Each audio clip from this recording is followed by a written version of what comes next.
constructions of media, an undecidable term that nevertheless associates, brings together without dissolving the distance between the divergent uses of impressions recovered at a distance. The telepathy of media as a historical concept. If part of the history of media is the psychic mediums, the making performed by psychics may register along the lines of something like the sympathetic medium, again, associated with femininity and passivity, a kind of passive telepathy that may make more than transmit authorial intent. On the one hand, both forms of 19th century media share historical and structural co-production of the technological environments and of the associated anxieties and feminization. On the other hand, the spiritual medium may be seen as a placeholder, a siphoning off of the irrational media produced by modernity and its teletechnologies. In both senses of the term, discussed here, media announces a fear of the other, of a sense of encroachment of the sign system of the other, and on the self as the production of the feminine medium as absence, as it attempts to circumvent such an encroachment of media onto the author and onto the subject. At the same time, media do not just move things, but produce a kind of condition or relationality.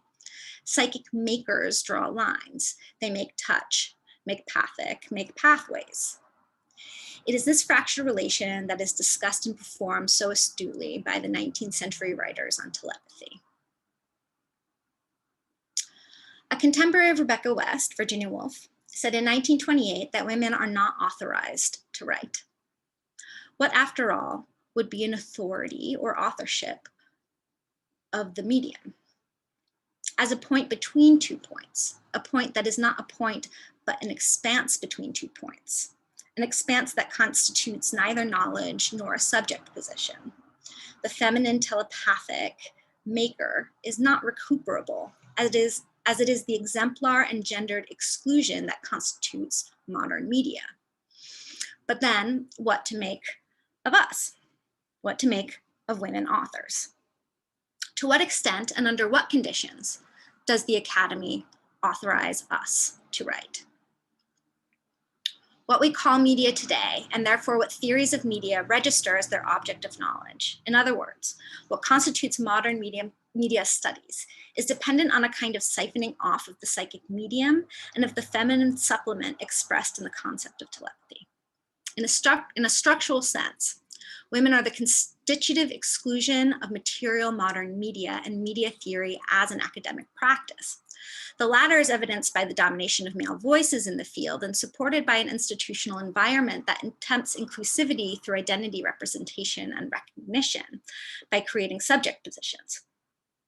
The authorization conferred upon gender studies, area studies, Black studies, queer studies, post-colonial studies, and so on, in this sense, is not only effectively segregated from the central theoretical fields founded on philosophical tools, including the tool of abstraction, but those fields are also safeguarded from the encroachment of irrational epistemologies represented by the occasion for this symposium, Women in Theory. If we broaden our understanding of media to the irrational space of telepathy, I wonder if occult writers like Rebecca West's confer authority of another nature upon the medium. What kinds of authority or authorship are conferred in the between spaces of mediation, and in what ways will we have to reimagine authorship as a result? For now, such theories are largely far from missing from the archives of media theory, as West has shown us, though perhaps perpetually, in the post, awaiting our touch. Thank you.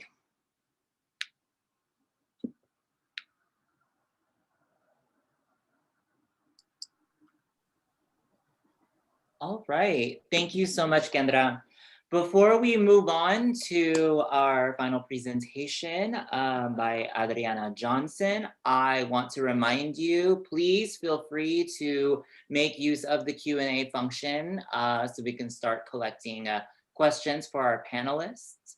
And let's go ahead and proceed with Adriana Johnson's paper for today. Okay, I'm gonna try to share my screen. Can you guys see that? Yes. Okay, cool. I'm good then.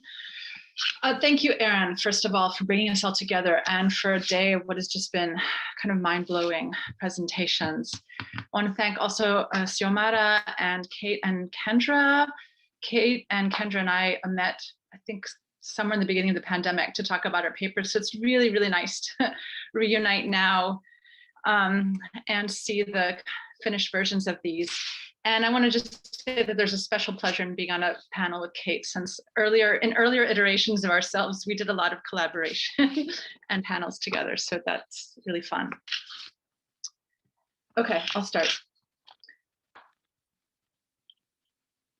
What if, instead of addressing women in theory, instead of dwelling with either women or theory, we step back into the syncategorematic order of the in that hinges them together? I'll call this an infrastructural move.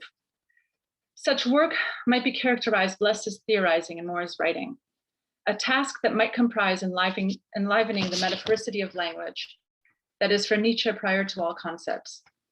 Thinking infrastructurally, one might ask, how does writing bear what gets called women or theory?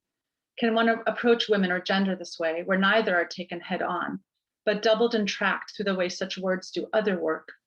Or alternately, the way other questions, for example, labor and resources, might occasionally bear some of what is referred to as women without giving it clear contours or the effects of closure.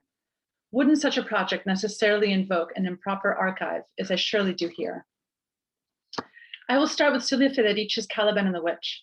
Federici extends Marx's theory of primitive accumulation by noting that the separation of communities from forms of self-subsistence and the spread of waged labor happens in tandem with a process of sexual differentiation insofar as production, the valued forms of production assigned a wage, is separated from processes of reproduction. In her words, the unity of production and reproduction, which has been typical of all societies based on production for use, came to an end as these activities became the carriers of different social relations and were sexually differentiated. In using the language of carrying, Federici follows Marx's theorization of the capitalist production process as one in which the specific historical and economic production relations in question aren't only integral components of the system, parts that make it work, but something which also sustain the systematicity itself on another, that definite material conditions are simultaneously the bearers of definite social relations.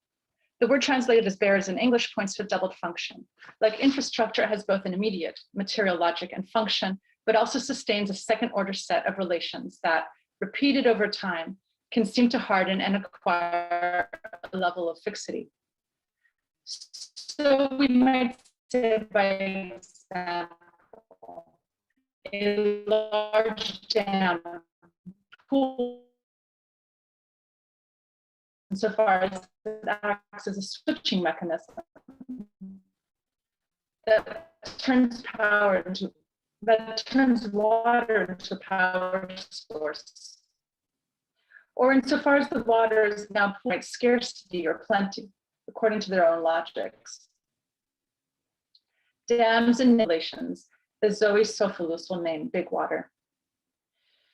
In aggregate is Big Water, mother and child. Yet the language of carrying also keeps them apart. They are heterogeneous to each other. The carrier is weighted down by what it bears. In gravitational terms, they may function as a unit, but the concept of weight marks precisely the difference, that which is added on. This weight is also an index of the labor involved in carrying, the fact that effort is needed to perform this function, and that this effort can falter or give way, be worn down, or otherwise disassociated. In Federici's extension of the language of carrying, it is new social relations and even formations of gender that are born by emergent patterns and distributions involving money and work. They continue thereafter to function together, so that femaleness is grafted onto non-waged or reproductive labor. Housework, she says, is not recognized as a social contract, but as a natural attribute of our female physique and personality, an internal need and aspiration, supposedly coming from the depths of our female character. The language of carrying in her analysis aims to reverse this process. The priority of forms of work, production and reproduction, historicizes gender. It also de-essentializes it. Through the language of carrying, certain gender formations become a secondary, downstream effect of forms of work and continue to function in tandem to these forms. Without ever referring to infrastructure, the use of the term carrying performs some of the analytic work associated with infrastructure studies. Like neighboring terms such as system or network, infrastructure is a collective noun denoting a plurality of integrated parts.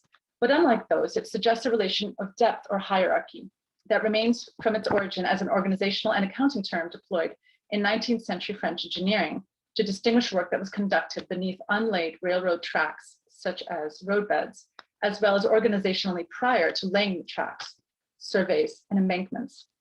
Infrastructure thus refers to those things that stand under or subtend something else, enabling that something else to happen. A key tenet in infrastructure studies is that infrastructure is forgotten or unseen precisely for this reason. It is black boxed over time, compressed into mere background.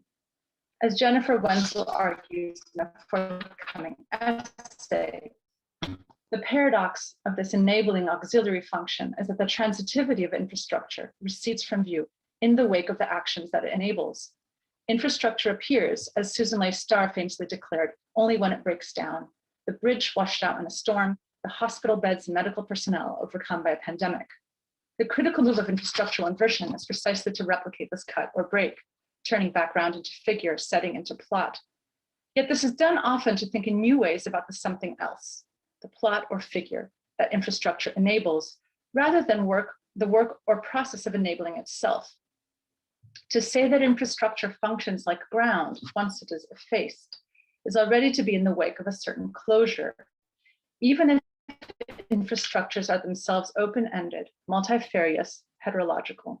To speak of carrying, on the other hand, keeps in view both a certain transitivity, as well as the exertion or weight, and perhaps the exhaustion of such enabling. What would it mean to dwell or linger in the infra, letting it remain implicit, underneath, within, and thinking from there, rather than pulling it out and exposing it? Explicit, articulated, abstracted, joints splayed out on an X-ray. Zoe Sophia's Container Technologies lays out an argument for a feminist approach to the history and philosophy of technology, centered around containers and supply.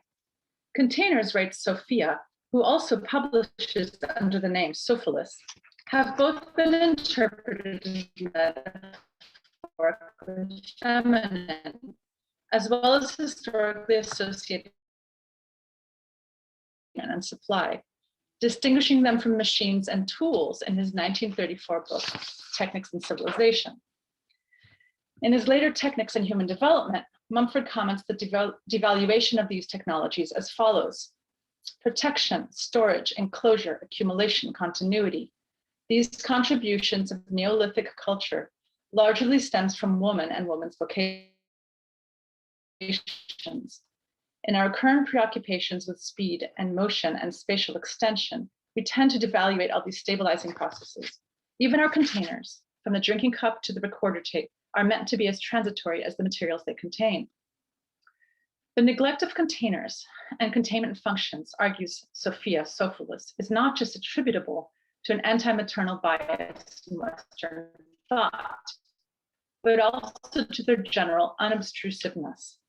All tools, even hammers, tend to withdraw from the user's awareness, so much more so the jars where nails are stored or the toolbox where the hammer is kept. Like Federici, she never uses the word infrastructure in this essay, but her inventory and theorization of containment functions is easily characterized as infrastructural inversion. Sophia Sophilus makes the point that the labors that sustain containers or facilitating spaces are considered menial because they do not produce dynamic and heroically discovered object to be wondered at, which can be taken for granted as the background for other activities. Adriana? Yet as architectural theory, as Bashot puts it, yes? Yes? Your audio is a little bit spotty and it looks like your connection is maybe a little bit weak. If you turn off your camera, even though we want to see you, that might improve the audio. Oh, okay. I put myself on my personal hotspot just to make sure that this didn't happen. Okay. Yeah, I'm not sure if the Wi-Fi might be better. Okay, is that better? Is that better? It still shows red rather than green, but let's see how it works. Do you think the hotspot is better than your home Wi-Fi? Absolutely. Okay, perfect. Okay, go on. We can hear most of it, but there are just moments where it gets a little bit jumbly. So, all right, Erin, jump in again if I start to be spotty again, okay? Because now I can't see anyone. So, okay. Okay, so yet, as architectural theorist Hélène Frichot puts it, Sophia Sophoulis' essay is not only an argument that refutes the inert qualities of spatialized matter, but also refuses the attribution of such spatialized matter to the feminine, where the feminine is assumed to be passive, a mere receptacle through which life passes. While such presumed inertness might seem to hold for exemplars such as tubs, baskets, drawers, and garbage bins, this is perhaps less so for a whole range of other kinds of containers. Submarines, condoms, airport terminals, or graveyards. Archives, for example, are not simply passive receptacles. Associated with the accumulation of materials that are not just materiality or not just generic, but also individualizable, books or historical documents, they are conceptually linked with processes of possession, property, and value. Sophia Sophoulis begins with a metaphorical feminization of container functions. So her essay starts off by declaring nature has been imagined in the West as a big mother full of treasures to be plundered.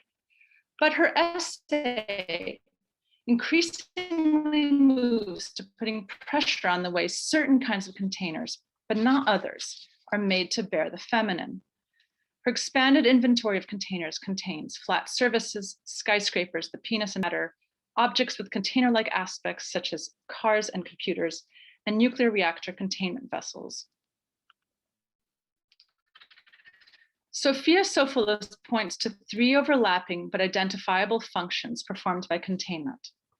First, containers can function like environments and house an organism. This implies a tangled relationship between organism and habitat, which she probes via psychoanalysis, where not only the organism's survival, but also itself depends on that which lies beyond its skin. Container technologies might thus be attributed a maternal function, she says, reproducing something like the environment mother who works unobtrusively to ensure smooth functioning and continued supply to the infant whose bodily states and feelings she regulates. A second related function depends on a change in scale. Smaller containers serve as places we dump our stuff into, stuff which is both an extension of ourselves, but which we cannot contain. Third is the function Sophia Sophoulis identifies as resourcing, in which the taking, keeping, or holding associated with containers are fulfilled in the outpouring or in the supply. Filled from a source, it becomes itself a source of what it has kept and preserved: grain, water, oil, wood. The re and resource signifies the cut. Water in a jug cut off from the river. The water jug becomes a second nature, now a new source of water, enabling a new flow and a new connection inside the house, for example, instead of in the woods. Containers then become the grounds, the second order origins of that which presumably sustains us.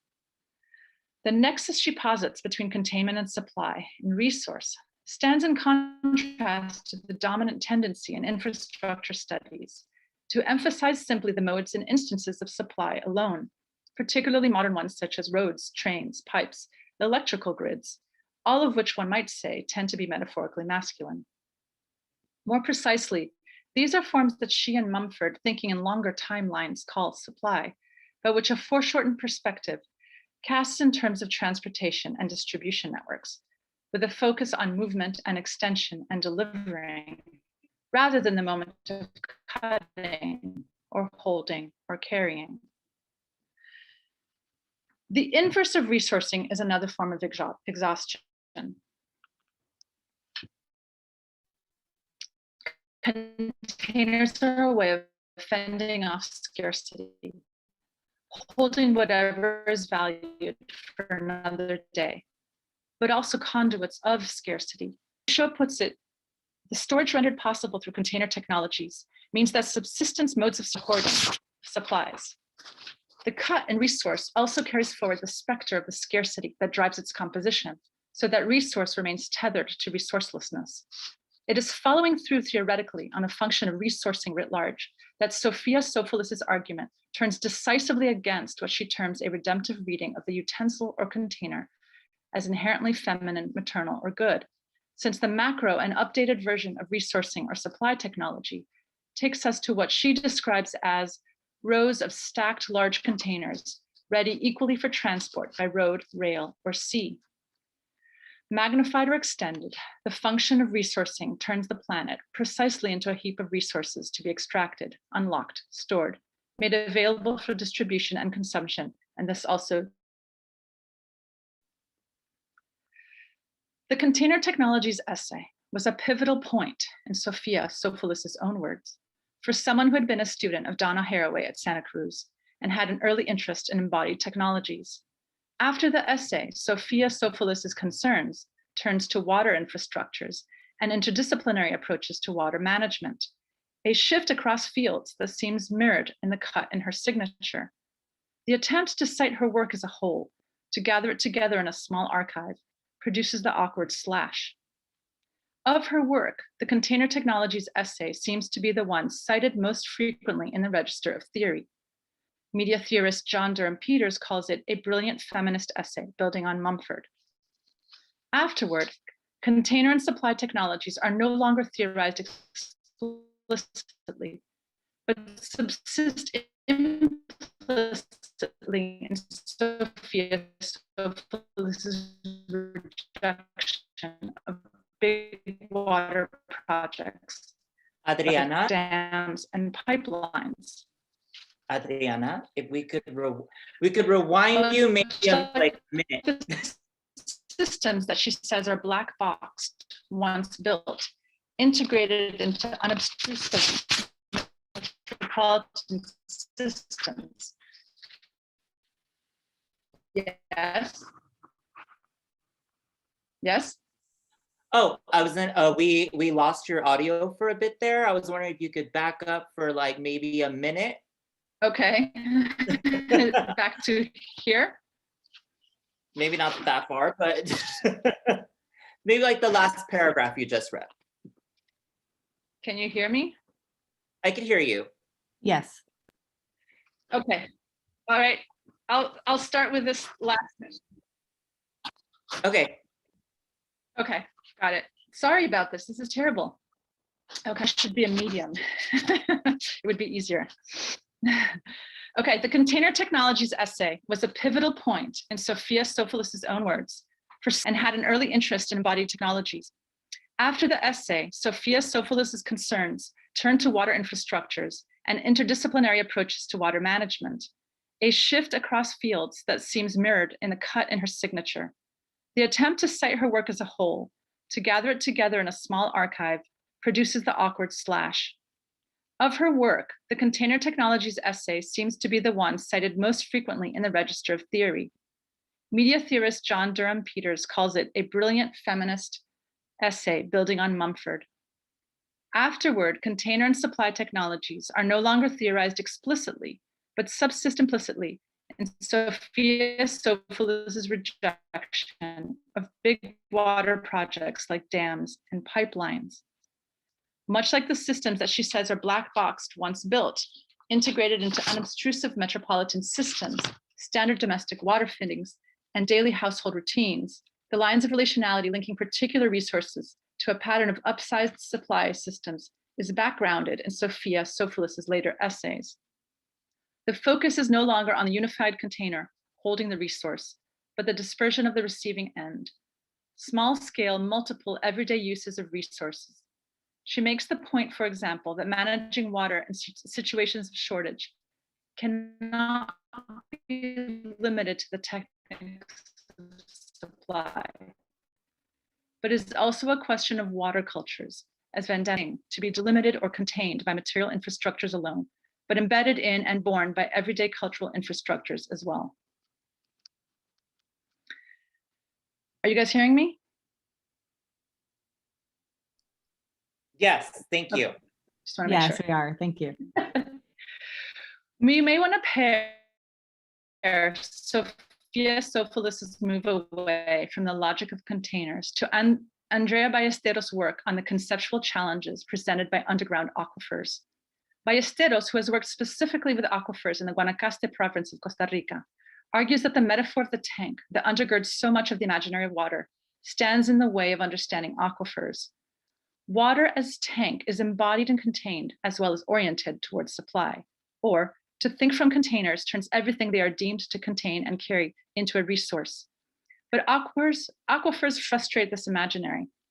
Instead of neatly delimited pocket-like units, they are irregular and unwieldy structures. Technically, they are extensions of rock that hold water in their pores and cracks. They are saturated substrates where figure and ground are difficult to dissect and where movement is constant. They are dense formations with blurred borders between rock, water, and air. This moving hydrolithic architecture challenges the separation between content and container that is intrinsic to a tank-like model. To switch the metaphor, to think of them as sponges rather than tanks means that instead of registering quantities and extraction rates, one might perceive the forces of the constantly changing water rock. Okay, you can still hear me? You just dropped out for those few sentences. Up until that point, it was good. Can you still hear me? Yes, Good. now I can hear you, Yes. but maybe repeat the last two sentences.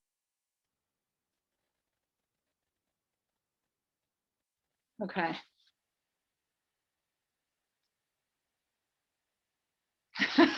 Okay. Of the aquifers as sponges rather than tanks means that instead of registering quantities and extraction rates, one might perceive the pull of the constantly changing water rock. I come back to the inn.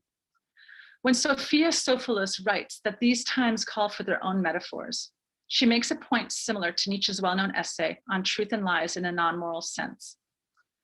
There, Nietzsche will argue that philosophical concepts are simply the precipitate or shell of what was once metaphor. Indeed, his metaphors bear much of the theoretical work of that essay. What was once fiery liquid, vivid, the sheer movement of language, the transference and overleaping between heterogeneous spheres, cools and becomes bony, petrified, accommodated to be truth, is but the residue of this process of metaphor making by which the world is transposed into anthropomorphic images and involves the forgetting of the inventive metaphorical drive. In other words, for Nietzsche, perhaps metaphor is the infrastructure of the concept of philosophy. When Sophia of Australia, brought on by an ex-post neo-colonial condition to push past the cyborg metaphor associated with the work of her doctoral supervisor. And she says this on the occasion of Haraway's visit to Australia in 2015. Feminist supervisors rarely seek to turn out clones of themselves, and feminist students do not usually assume it, after all. A groove that determines future to the cyborg may be worn down, drained of sensuous force, and simply no longer offer an answer to the more pressing questions, such as how to live on a damaged planet, and how to think the climatic and environmental after effects of global resource exploitation, fossil fuel burning, habitat destruction, and loss of biodiversity. As a noun, theory drags with it one or more archives, and its various rituals of accumulation, propriety, and property. What would it mean to take seriously women in theory as nothing more, nothing less than a relationship of impropriety? Or alternately, to think of propriety as a carrier of gender effects? The relationship, the bearing, the grafting may be unstable, ad hoc, and permanent. Containers, like certain forms of labor and resources, are occasionally made to bear what is named feminine. To think infrastructurally may be to dig for what is prior and beneath in an open-ended field of relations, without ever striking origins or ground. to think more seriously about relations of carrying? If so, what part of theorizing is not critique, not setting the correct archives, but a matter of cutting into the infrastructures and reaching for new metaphors, turning tanks into sponges?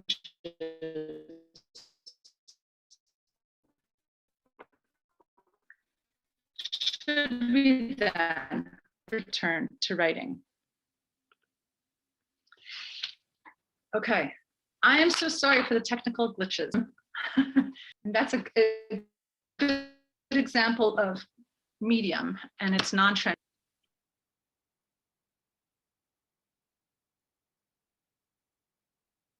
All right. Thank you, Adriana.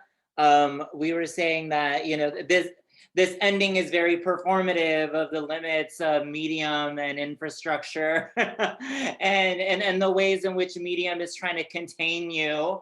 So thank you so much. Thank you to our three panelists, so Adriana, Kate, and Kendra. I want to give our panelists our audience an opportunity to get their questions into the Q&A function. We will also take questions that are from raised hands by our panelists. And once we collect these questions, I'll allow our panelists to answer collectively. So how about we begin with questions from Anna and Zakiyyah?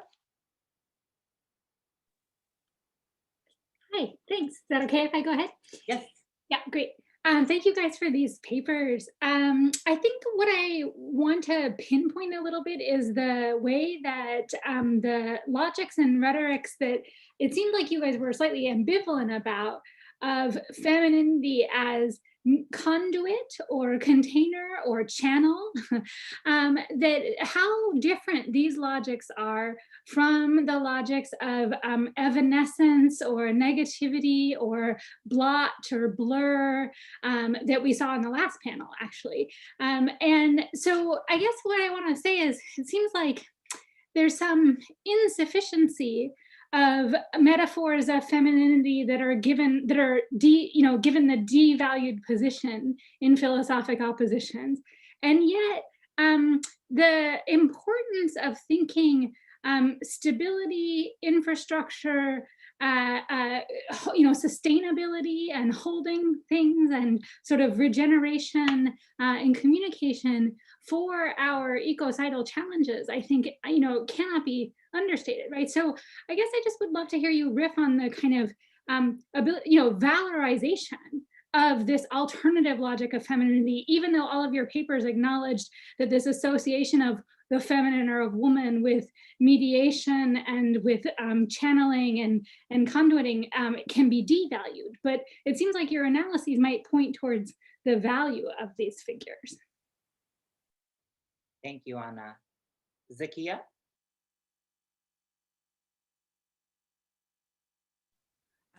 Yeah, that's a really interesting question. So I want to actually return to Anna's question in the beginning about totality.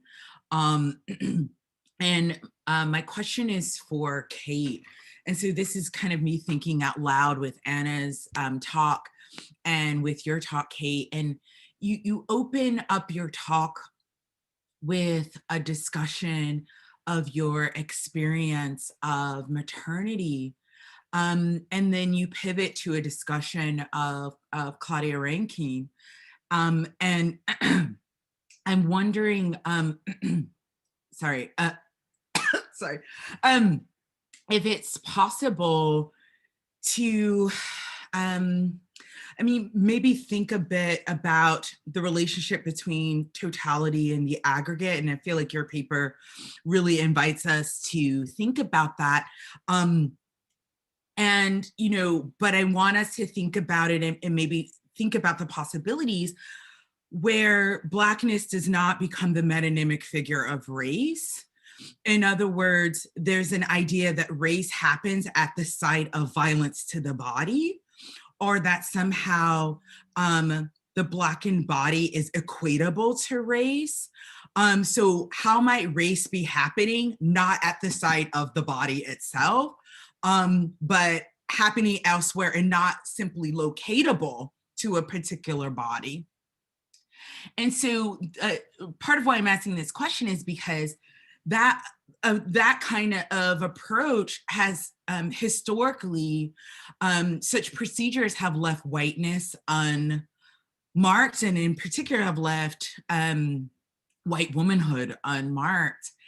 And I want to invite you to comment on the possibility of thinking totality through relationality, structural position, and function. To put it simply, how might the totality, say, of woman be accounted for via interrogating whiteness and the white maternal scene in relation to the unbearable Blackness that Sexton identifies?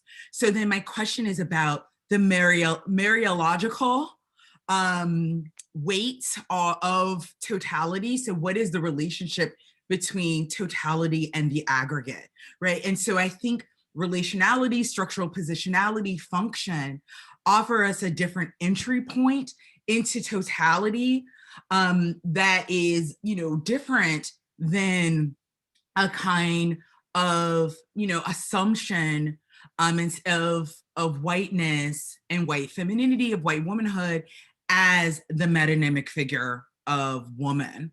And so I was just wanted to invite you to think about that part-whole relationship, which, speaks to this question of totality, but also differentiation. So those two don't have to be, opposed. Thank you, Zakiyyah. I do want to open it up to Penelope for you to ask your question aloud or think aloud. Good. Can you hear me okay? Yes. Great. It was just a question, since both Anna and Zakiyyah had come in. I was curious if they might be interested in just taking a moment to compare notes on Anna's invitation to dare a move towards the abstract or the universal or totality or the general. That sort of daring, which would reconfigure those, and then Zakiyyah's sort of move towards the intimate, where it seems to me that that moving towards the intimate in the way that she's doing it is, of course, an overturning of received ontology, which maybe is undertaking the kind of daring that Anna is inviting. So I don't know if it's a moment to compare those thoughts about the different way that, and I know these aren't the same, but that the general, the abstract, the universal, or the the total could be thought with in that daring way that Anna's thinking of. But I'm just seeing the possibility for that dialogue and wondering if it will be a moment following on from the excellent questions from both. That is a perfect question for us to transition into our respondents, and also to think collectively about the papers we heard today. So I'm going to allow the panelists to respond. If one of you is feeling very compelled to just respond, go for it. If not, we could follow the same order we presented in. And for those in attendance, if you could hang around a little bit after the responses from our panelists. I know that Erin would like to share some general announcements about our expectations for tomorrow. So panelists, please.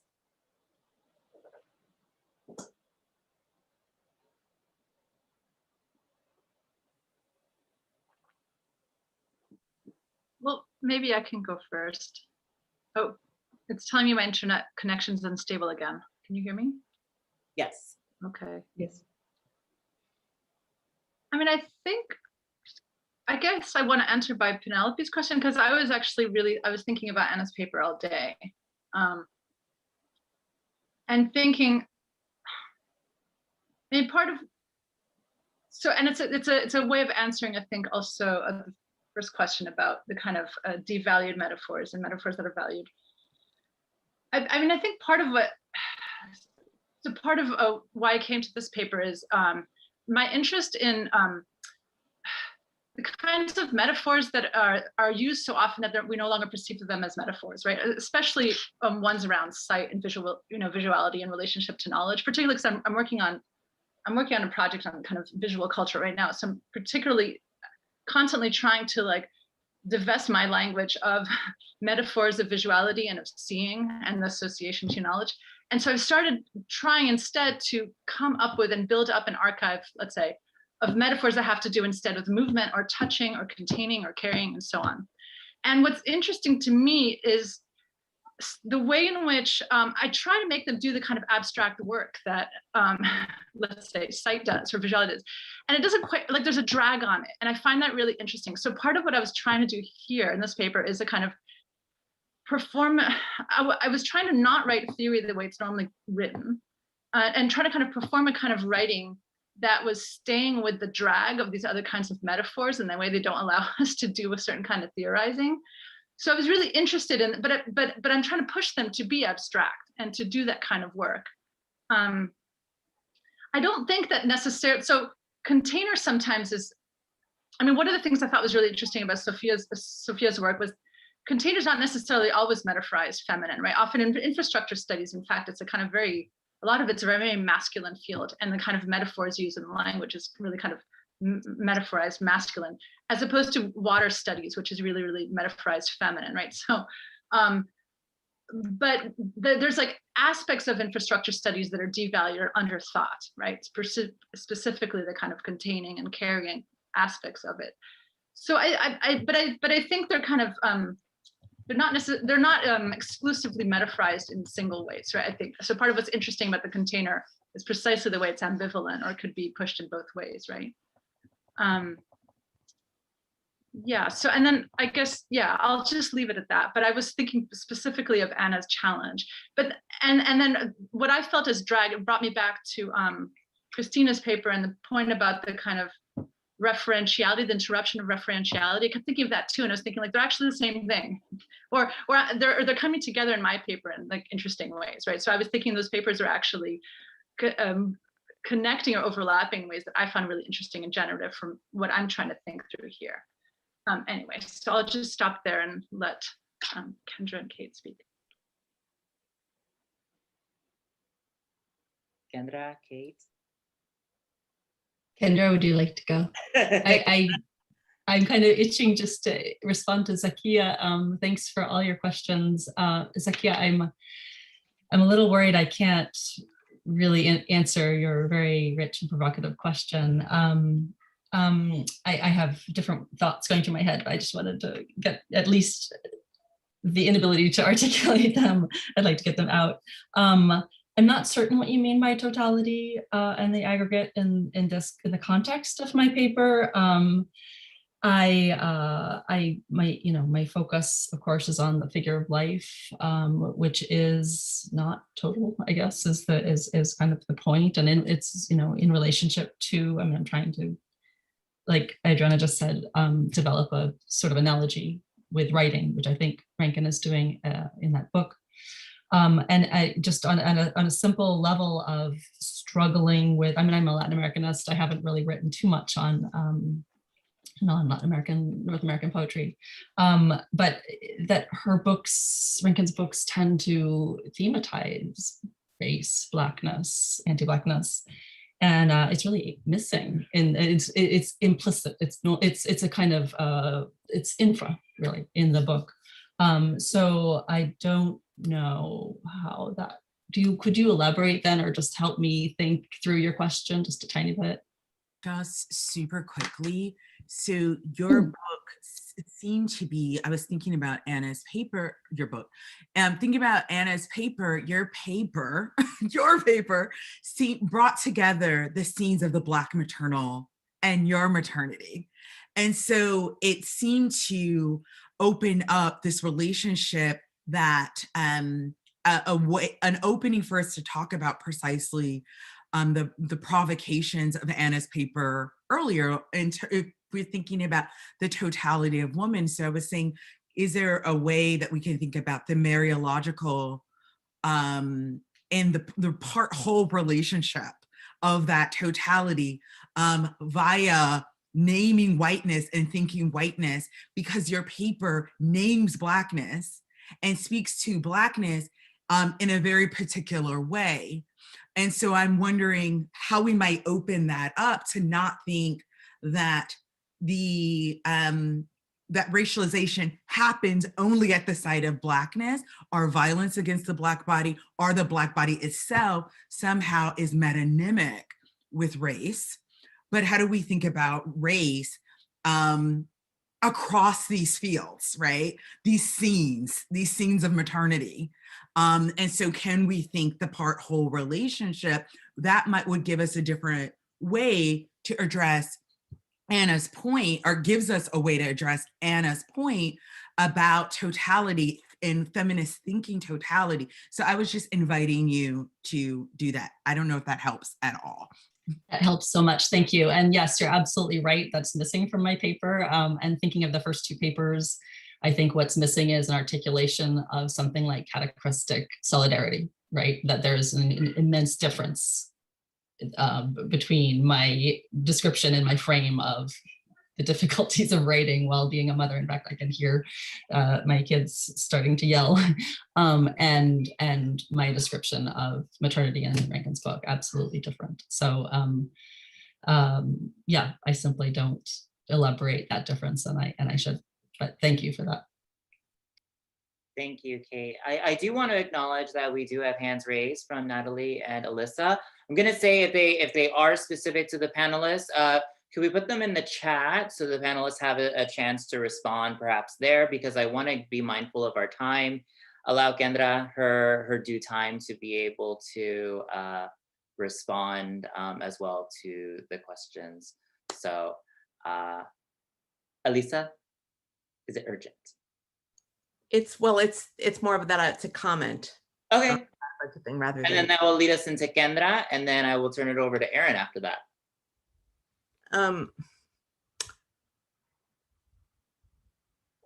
I've spent a lot of time, first of all, thank you all for your papers, and thank you all for your papers all day. It's been amazing. It's such a, it's like I'm moved and also exhausted, as we all are.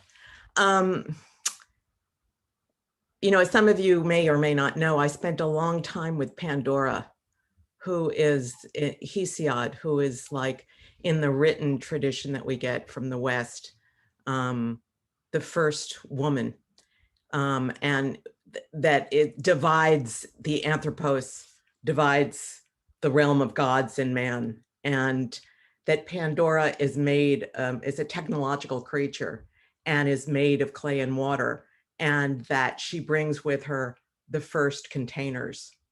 And those containers contain both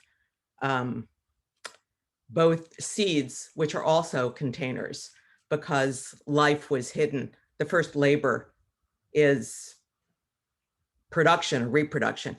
And I'm saying this because it's not clear I guess it's another way of talking about catachresis, because it's not clear what the literal version of maternity is or what the metaphor is. And reproduction has always been a catachresis. And if you spend any time like with Pandora, which was the first mother, is not human. And even the term matrix that comes to us is both an environment. So I was sort of thinking of Adriana, because it's not just the container, but it's the conditions of the possibility that would give you the possibility of containment. And it's also was indistinguishable from humans and from animals from the ancient world. So matrix was a kind of reproductive object.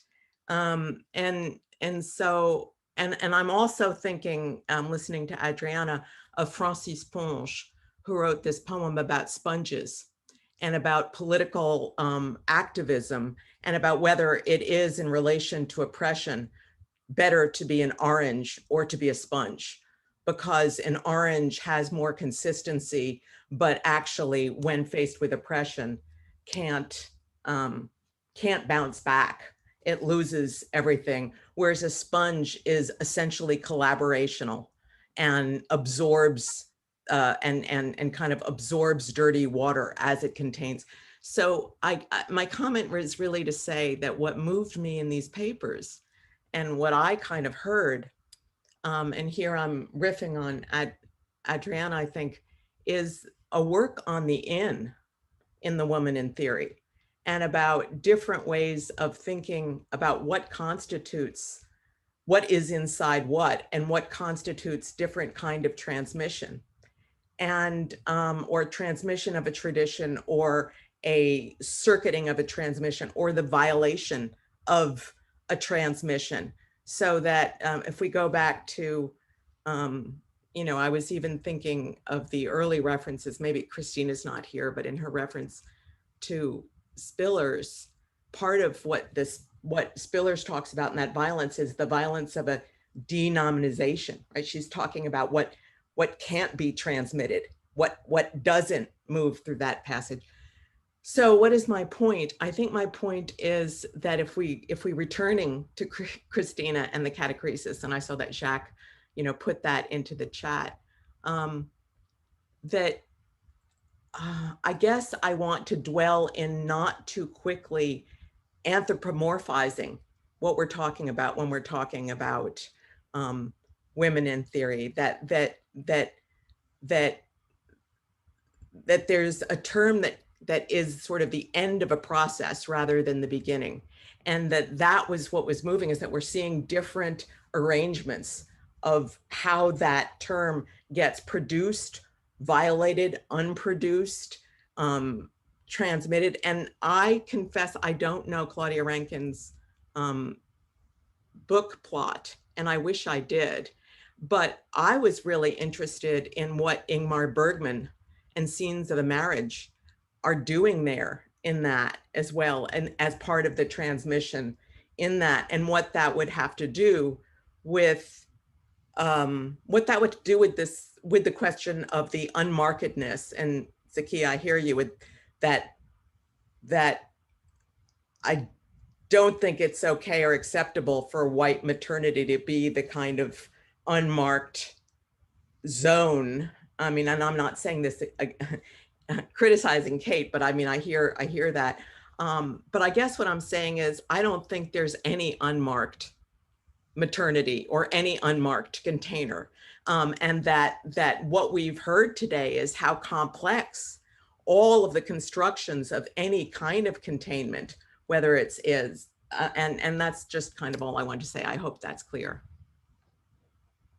All right, thank you, Elisa. And Kendra, if they will give us their final words and impart us with good wisdom.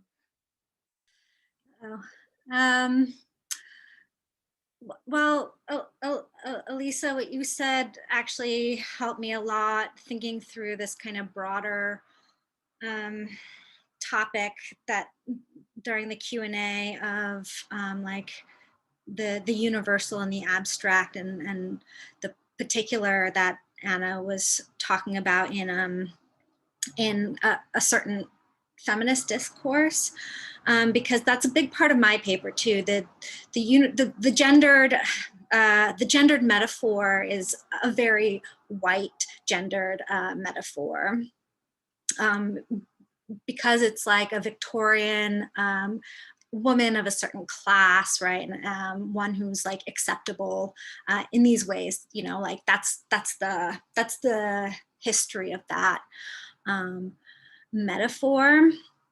And then at the same time, there's all kinds of particularities.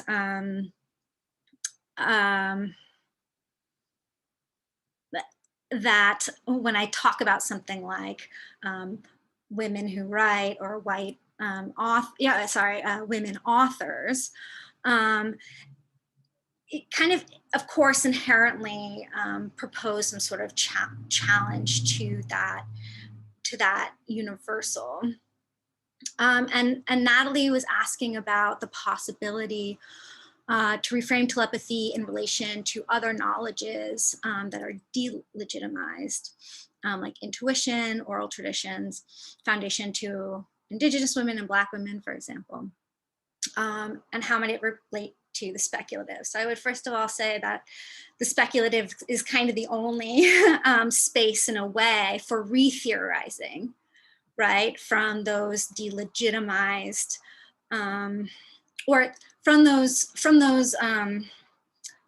space of like the possibility of an alternative authorship, or if there is any kind of authorization, which I don't know, maybe these aren't the perfect words either, but from what I was calling like the possibility of a different kind of authorization, which isn't inherently emancipatory either.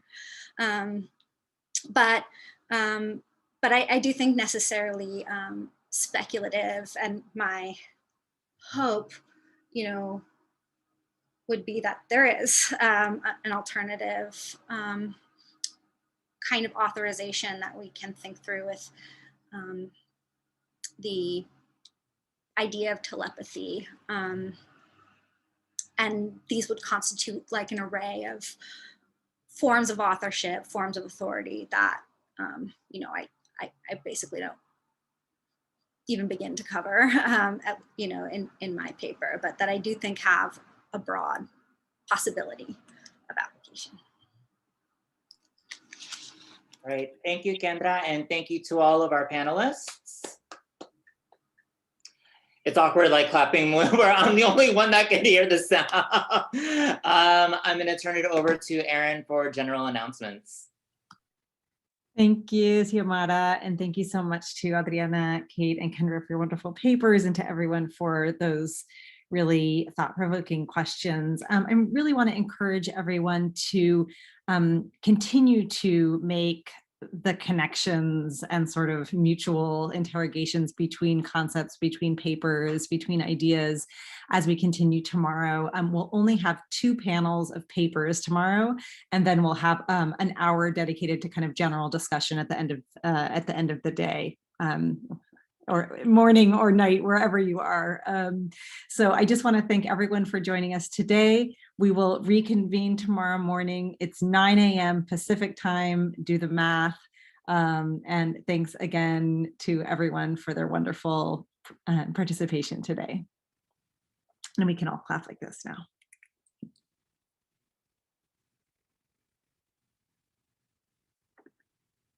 Okay,